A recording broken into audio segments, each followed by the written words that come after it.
Hello दोस्तों, I hope आप बहुत अच्छे होंगे और आपकी स्टडी काफ़ी अच्छी चल रही होगी। तो दोस्तों, आज हम आपके लिए लाए हैं आपके पटवारी, पुलिस और फॉरेस्ट गार्ड की परीक्षा से संबंधित बहुत ही महत्वपूर्ण और उपयोगी प्रश्न उत्तर, जो आपकी आगामी परीक्षा में काफ़ी लाभदायक सिद्ध होने वाले हैं। तो दोस्तों, अगर अभी तक आपने ये चैनल सब्सक्राइब नहीं किया है, तो आप जल्दी से इस चैनल को सब्सक्राइब कर सकते हैं। तो दोस्तों, बहुत-बहुत आपका धन्यवाद इस चैनल को सब्सक्राइब करने के लिए। आइए अब चलते हैं अपने क्वेश्चनों की तरफ बिना टाइम वेस्ट किए हुए। तो आइए पहला प्रश्न देखते हैं, गौतम बुद्ध का जन्म कहाँ हुआ? तो आपको बताना है गौतम बुद्ध का जन्म कहाँ हुआ। तो दोस्तों, ऑप्शन है बोध गया, पाटलिपुत्र, लुम्बिनी या वैशाली। तो दोस्तों, इसका जो करेक्ट आंसर है वो है लुम्बिनी। क्या है दोस्तों? लुम्बिनी। और लुम्बिनी कहाँ है? तो दोस्तों, वो है नेपाल में। कहाँ है दोस्तों? नेपाल में। और लुम्बिनी में भी कहाँ? लुम्बिनी में भी दोस्तों कपिलवस्तु में। तो गौतम बुद्ध का जो जन्म है वो कपिलवस्तु के लुम्बिनी नामक स्थान पर नेपाल में हुआ। इसे याद रखना है। नेक्स्ट चलते हैं, इसकी व्याख्या देख लेते हैं।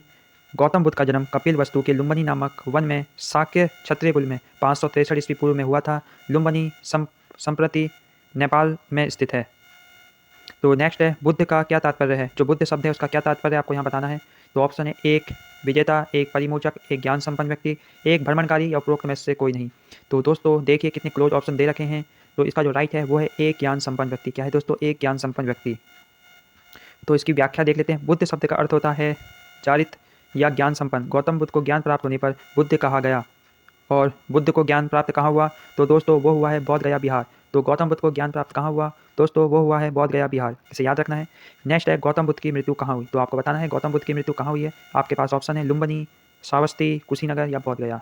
तो देखिए फ्रेंड्स, लुम्बिनी जो नेपाल में है वहाँ गौतम बुद्ध का जन्म हुआ था। नेक्स्ट है बोध गया। बोध गया जो कि बिहार में है, वहाँ आपका गौतम बुद्ध को ज्ञान प्राप्ति हुई थी। अब हम देखते हैं कुशीनगर। कुशीनगर वह स्थान है जहाँ गौतम बुद्ध की मृत्यु हुई थी। तो दोस्तों आपको ये याद रखना है।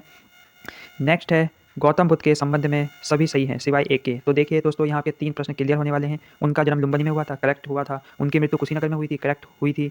और नेक्स्ट है, उन्हें ज्ञान की प्राप्ति बोध गया में हुई थी। हाँ दोस्तों, उन्हें ज्ञान की प्राप्ति बोध गया में हुई थी। इस प्रकार आपके 3 प्रश्न के उत्तर यहाँ कन्फर्म हो गए हैं। आई होप आपने इन्हें समझ लिया होगा। जो गलत है वो है ऑप्शन डी, उन्हें ज्ञान की प्राप्ति राजगृह में हुई थी। ये रॉन्ग है। आइए नेक्स्ट देखते हैं, गौतम बुद्ध को कौन सी जगह ब्रह्म ज्ञान प्राप्त हुआ? तो दोस्तों वो कौन सी जगह है जहाँ गौतम बुद्ध को ब्रह्म ज्ञान प्राप्त हुआ? तो दोस्तों वो है बोध गया, बिहार। क्या है दोस्तों? बोध गया, बिहार। और सारनाथ। सारनाथ में गौतम बुद्ध ने अपना प्रथम प्रवचन दिया था। तो सारनाथ वह स्थान है जहाँ गौतम बुद्ध ने अपना प्रथम प्रवचन दिया था। और बोध गया वो है जहाँ उन्हें ज्ञान प्राप्त हुआ। आइए इसकी व्याख्या देखते हैं, बहुत इंपॉर्टेंट है। तो 29 वर्ष की अवस्था में बुद्ध ने गृह त्याग कर दिया। किस अवस्था में किया दोस्तों? 29 वर्ष की अवस्था में गौतम बुद्ध ने अपना गृह त्याग कर दिया। और इसे बौद्ध ग्रंथों में महाभिनिष्क्रमण कहा गया है। तो महात्मा बुद्ध के गृह त्याग की घटना को बौद्ध ग्रंथ में क्या कहा गया है? तो दोस्तों उसे कहा गया है महाभिनिष्क्रमण। इसे याद रखना है। इसके पश्चात उन्होंने बोध गया, बिहार में निरंजना नदी, इसे याद रखना है, निरंजना नदी, जिसे हम आजकल फाल्गु भी कहते हैं, के तट पर बोधि वृक्ष, जिसे हम पीपल का वृक्ष कहते हैं, पीपल के वृक्ष के नीचे समाधि लगाई। 8वें दिन वैशाख मास में पूर्णिमा के दिन इनको ज्ञान की प्राप्ति के बाद वो गौतम बुद्ध हुए। तो गौतम बुद्ध के जो नाम है दूसरे वो हैं, एक है आपका तथागत, एक है शाक्य मुनि। तथागत और जो शाक्य मुनि है वो गौतम बुद्ध के ही नाम है। इनमें कंफ्यूज नहीं होना है। अगर गौतम बुद्ध, तथागत और शाक्य मुनि तीनों एक ही नाम है महात्मा बुद्ध के। बाकी महात्मा बुद्ध को ज्ञान प्राप्ति कहाँ हुई? तो उनको हुई थी पीपल के वृक्ष के नीचे। कहाँ हुई थी? पीपल के वृक्ष के नीचे और निरंजना नदी के किनारे। किस नदी के किनारे? निरंजना नदी के किनारे। और किस दिन हुई थी? पूर्णिमा के दिन। तो यहाँ से आपको क्या क्या याद रखना है। पहला, 29 वर्ष की अवस्था में उन्होंने गृह त्याग किया। उसके बाद आपको याद रखनी है निरंजना नदी। उसके बाद उन्हें ज्ञान प्राप्त कहाँ हुआ? बोध गया, बिहार में। और किस वर्ष के नीचे हुआ? पीपल के वृक्ष के नीचे। किस दिन हुआ? पूर्णिमा के दिन हुआ। और गौतम बुद्ध के जो अन्य नाम है वो है तथागत और शाक्य मुनि। आई होप दोस्तों आपने समझ लिया होगा अच्छे से। नेक्स्ट है, भगवान बुद्ध ने अपना प्रथम उपदेश कहाँ दिया? तो आपको बताना है कहाँ दिया दोस्तों। वो दिया था सारनाथ में। कहाँ दिया था दोस्तों? सारनाथ में गौतम बुद्ध ने अपना प्रथम उपदेश दिया था। और बोध गया में इन्हें ज्ञान प्राप्त हुआ था। और कुशीनगर में इनकी मृत्यु हुई थी। याद रखना है। आइए नेक्स्ट चलते हैं। एक प्रश्न बनता है, जातक कथाएं किससे संबंधित हैं? तो जातक कथाएं हैं वो आपकी भगवान बुद्ध की पूर्व जन्म की कहानियों से संबंधित हैं। और ये बुद्ध धर्म से संबंधित है। जातक पवित्र ग्रंथ है, तो ये बौद्ध धर्म का पवित्र ग्रंथ है और जिसका संबंध महात्मा बुद्ध की पूर्व जन्म की कहानियों से है। इसे याद करते हुए चलना है। नेक्स्ट देखते हैं, बौद्ध धर्म के प्रचार प्रसार के लिए कौन सी भाषा प्रयोग की गई? तो बताना है बौद्ध धर्म के प्रचार प्रसार के लिए कौन सी भाषा उपयोग की गई? तो दोस्तों वो की गई पाली। कौन सी की गई? पाली। इसे याद रखना है। नेक्स्ट है, बुद्ध के उपदेशों का संग्रह है। तो आपको बताना है बुद्ध के उपदेशों का संग्रह क्या है? तो दोस्तों वो है सुत्त पिटक। क्या है दोस्तों बुद्ध के उपदेशों का संग्रह? वो है दोस्तों सुत्त पिटक। क्या है दोस्तों? वो है सुत्त पिटक। इसे याद रखना है। नेक्स्ट है, बौद्ध शिक्षा का वर्णन निम्नलिखित में से किस में है? तो आपको बताना है बौद्ध शिक्षा का वर्णन निम्नलिखित में से किस में है? तो दोस्तों वो है आपका त्रिपिटक। क्या है दोस्तों, त्रिपिटक। त्रिपिटक आपसे प्रश्न पूछेगा त्रिपिटक का संबंध किससे है, तो आप कहेंगे बौद्ध धर्म से। त्रिपिटक बौद्ध शिक्षा का मूल ग्रंथ है। यह पाली भाषा में है। इसको 3 भागों में बांटा गया है, सुत्त पिटक, विनय पिटक और अभिधम पिटक। सुत्त पिटक, सुत्त पिटक है दोस्तों, विनय पिटक है और अभिधम पिटक है। और यहाँ है महापरिनिर्वाण। तो आपको बताना है महापरिनिर्वाण का संबंध किससे है। तो दोस्तों महापरिनिर्वाण का संबंध बौद्ध धर्म में महात्मा बुद्ध की मृत्यु से है। तो पूछ सकता है महात्मा बुद्ध की मृत्यु को बौद्ध धर्म में किस शब्द से संबोधित किया जाता है, वो है महापरिनिर्वाण से। नेक्स्ट है निम्नलिखित में से बुद्ध का समकालीन कौन था। तो दोस्तों वो था कन्फ्यूशियस। कहाँ का था दोस्तों, वो चीन का था, इसे याद रखना है। नेक्स्ट चलते हैं। नेक्स्ट है गौतम बुद्ध द्वारा भिक्षुणी संघ की स्थापना कहाँ की गई थी, मोस्ट इंपॉर्टेंट है दोस्तों, वो है वैशाली। तो गौतम बुद्ध द्वारा भिक्षुणी संघ की स्थापना कहाँ की गई थी दोस्तों, वो की गई थी वैशाली और सारनाथ। जैसा कि आपको पता है सारनाथ में गौतम बुद्ध ने अपना प्रथम उपदेश दिया था। तो गौतम बुद्ध ने अपना प्रथम उपदेश कहाँ दिया था, सारनाथ में। और कपिलवस्तु क्या है दोस्तों, कपिलवस्तु नेपाल में है, जहाँ गौतम बुद्ध का जन्म हुआ था, लुम्बिनी नामक स्थान में, इसे याद रखना है। नेक्स्ट है बौद्ध धर्म को ग्रहण करने वाली प्रथम महिला कौन थी। तो दोस्तों बौद्ध धर्म को ग्रहण करने वाली जो पहली महिला थी वो थी प्रजापति गौतमी, जो महात्मा बुद्ध की सौतेली माता भी थी। तो इसे याद रखना है, ये प्रथम महिला थी। नेक्स्ट है, और यहीं से एक और है, भिक्षुणी संघ की स्थापना कहाँ की थी गौतम बुद्ध ने, वैशाली में आम्र वाटिका में भिक्षुणी संघ की स्थापना की गई थी, वैशाली में, याद रखना है। नेक्स्ट है सांची किसकी कला व मूर्ति कला का निरूपण करता है। तो दोस्तों वो करता है बौद्ध, बौद्धों से संबंधित है सांची की कला व मूर्ति कला। नेक्स्ट है बौद्ध स्मारक स्तूप कहाँ बनाए जाते हैं। तो दोस्तों वो बनाए जाते हैं बुद्ध के अवशेषों पर, बुद्ध के जीवन से संबंधित स्थानों पर, संघ के प्रमुख सदस्यों के अवशेषों पर और बौद्ध मठों द्वारा अर्चना के स्थान पर। तो दोस्तों ये सब सही हैं। आइए और देखते हैं। नेक्स्ट है बुद्ध के उपदेशों का मुख्य संबंध था। तो दोस्तों किससे था, विचारों और चरित्र की शुद्धता से। किससे था दोस्तों, विचारों और चरित्र की शुद्धता से बुद्ध के उपदेशों का संबंध था। कपिल वस्तु संबंधित है। कपिल वस्तु दोस्तों भगवान बुद्ध के जन्म से संबंधित है। किससे संबंधित है, तो भगवान बुद्ध के जन्म से संबंधित है। नेक्स्ट है चतुर्थ बौद्ध सम्मेलन किसके शासनकाल में हुआ। चतुर्थ और आखिरी बौद्ध सम्मेलन किसके शासनकाल में हुआ दोस्तों वो हुआ था कनिष्क के शासनकाल में। कनिष्क कहाँ का राजा था, वो था आपका कश्मीर का। देखिए बौद्ध धर्म की चतुर्थ तथा अंतिम संगति सम्मेलन कुषाण शासक कनिष्क के राज्यकाल में कश्मीर के कुंडल वन में हुआ। इसकी अध्यक्षता किसने की थी, इसका प्रेसिडेंट कौन था, इसका प्रेसिडेंट था वासुमित्र। आपको याद रखना है, आपसे पूछेगा चतुर्थ बौद्ध संगति का प्रेसिडेंट कौन था या अध्यक्ष कौन था, आप कहेंगे वासुमित्र। किसके शासनकाल में हुई है, ये कनिष्क के शासनकाल में हुई है और अश्वघोष को इसका उपाध्यक्ष बनाया गया। नेक्स्ट है बौद्ध धर्म से संबंध अर्धगोलाकार अंत्येष्टि संबंधी किले को क्या कहते हैं। तो दोस्तों उसे कहते हैं स्तूप। क्या कहते हैं, अर्धगोलाकार अंत्येष्टि संबंधी किले को स्तूप कहते हैं।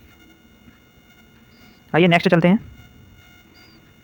नेक्स्ट बहुत ही इंपॉर्टेंट प्रश्न है, आजीविक संप्रदाय के संस्थापक कौन थे। तो दोस्तों वो थे मक्खली गोसाल। कौन थे दोस्तों, मक्खली गोसाल, इन्हें याद करना है। आजीविक संप्रदाय के संस्थापक मक्खली गोसाल थे। नेक्स्ट है जैन धर्म के प्रथम तीर्थकर थे। तो कौन थे दोस्तों, तो वो थे आपके ऋषभदेव। कौन थे दोस्तों, ऋषभदेव। जैन धर्म के प्रथम तीर्थकर ऋषभदेव थे। पार्श्वनाथ जैन धर्म के 23वें तीर्थकर थे, जबकि महावीर स्वामी 24वें व अंतिम थे। नेक्स्ट है महावीर ने निर्वाण प्राप्त किया। तो महावीर ने निर्वाण कब प्राप्त किया। तो दोस्तों अब आ रही है महावीर की बात। महावीर जैन धर्म से संबंधित हैं, तो महावीर के जन्म एवं मृत्यु से संबंधित तिथियों में विवाद है। तो दोस्तों इसमें विवाद है, तो वैसे भी ये क्वेश्चन पूछा नहीं जाएगा, कभी पूछ लिया गया, अपवाद है। तो आइए देख लेते हैं फिर भी। तो कुछ कहते हैं 599, कुछ कहते हैं 527, कुछ कहते हैं 540, बट आपको याद रखना है 527 को। बाकी 590 आए फिर भी सही है, 527 आए तब भी सही है, 540 आए तब भी सही है। नेक्स्ट निम्नलिखित में से कौन जैन धर्म के असली संस्थापक हैं। तो कौन है दोस्तों, वो है वर्धमान महावीर। कौन है दोस्तों, वर्धमान महावीर, इन्हें याद रखना है। नेक्स्ट है, आइए महावीर के बारे में जानते हैं। महावीर जैनियों के 24वें तीर्थकर और जैन धर्म के वास्तविक संस्थापक माने जाते हैं। उन्होंने पार्श्वनाथ के 4 जैन सिद्धांतों में अपना 5वां सिद्धांत ब्रह्मचर्य जोड़ा। तो जैन धर्म में ब्रह्मचर्य किसने जोड़ा, आपसे पूछेगा यूपीएससी, जैन धर्म में ब्रह्मचर्य किसने जोड़ा, तो आप कहेंगे महावीर स्वामी ने। इनका जन्म कहाँ हुआ था दोस्तों, इनका जन्म कुंडल ग्राम में हुआ है। कुंडल ग्राम में हुआ है, याद रखना है। आइए नेक्स्ट में चलते हैं।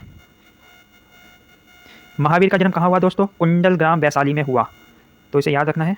नेक्स्ट है जैनवाद में पूर्ण ज्ञान को निम्न में से उल्लेखित किया गया है। तो जैन धर्म में जो ज्ञान जब मिल जाता है और व्यक्ति पूर्ण ज्ञानी हो जाता है, उसे कैवल्य की संज्ञा दी गई है, इसे याद रखना है।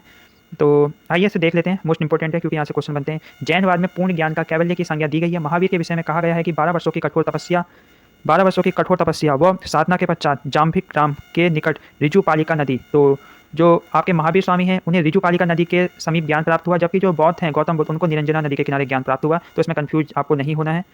नेक्स्ट है,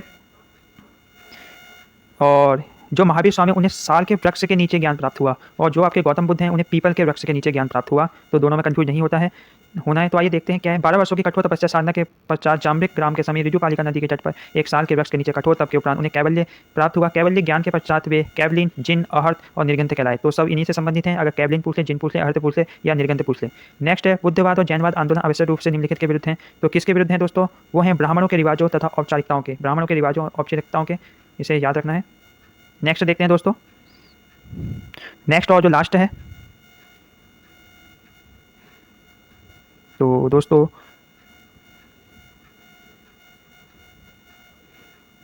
आइए नेक्स्ट देखते हैं, बुद्धवाद और जैनवाद आंदोलन आवश्यक रूप से निम्नलिखित में किसके विरुद्ध थे। तो दोस्तों ये हमने पढ़ लिया है, ब्राह्मणों के रिवाजों और औपचारिकताओं के विरुद्ध थे। नेक्स्ट है, महावीर व बुद्ध दोनों ने किसके शासनकाल में उपदेश दिए। तो दोस्तों वो दिए हैं आपके बिंबिसार के। तो महावीर एवं बुद्ध दोनों ने किसके शासनकाल में उपदेश दिए। दोस्तों वो दिए हैं बिंबिसार के, इसे याद रखना है। आइए पढ़ लेते हैं, महावीर एवं बुद्ध ने मगध नरेश बिंबिसार के शासनकाल में उपदेश दिए। महावीर स्वामी और बिंबिसार निकट संबंधी भी थे, क्योंकि महावीर की माता त्रिशला और वेदहत्ता लिच्छवी शासक चेटक की बहन थी तथा बिंबिसार का विवाह चेटक की पुत्री से हुआ था। बिंबिसार ने युद्ध के निवास के लिए वेलुवन नामक विहार बनवाया। तो आपको सिंपल इतना याद रखना है, महावीर और बुद्ध दोनों किसके शासनकाल से संबंधित है। मोस्ट इंपोर्टेंट प्रश्न है, ये बिंबिसार के शासनकाल में इन्होंने अपने उपदेश दिए। तो पूछेगा महावीर एवं बुद्ध दोनों किसके शासनकाल में उपदेश दिए, तो आप कहेंगे बिंबिसार। तो दोस्तों इसे याद रखना है। जो लास्ट है, निम्नलिखित में से बौद्ध और जैन धर्म में समानता है या प्राय है। तो वो है अहिंसा। दोनों अहिंसा में विश्वास करते हैं, हिंसा में विश्वास नहीं रखते हैं। और बौद्ध और जैन धर्म में एक मुख्य विशेषता है कि दोनों ईश्वर को नहीं मानते हैं। और बाकी दोस्तों आई होप, बट आप लोग यहाँ इसमें कंफ्यूज हो सकते थे सत्य और अहिंसा में, बट बौद्ध और जैन धर्म का जो प्राय है वो अहिंसा है, याद रखना है। तो आई होप आपको वीडियो अच्छी लगी होगी। मिलते हैं नेक्स्ट वीडियो में। अगर आपने चैनल को सब्सक्राइब नहीं किया तो कर सकते हैं। धन्यवाद।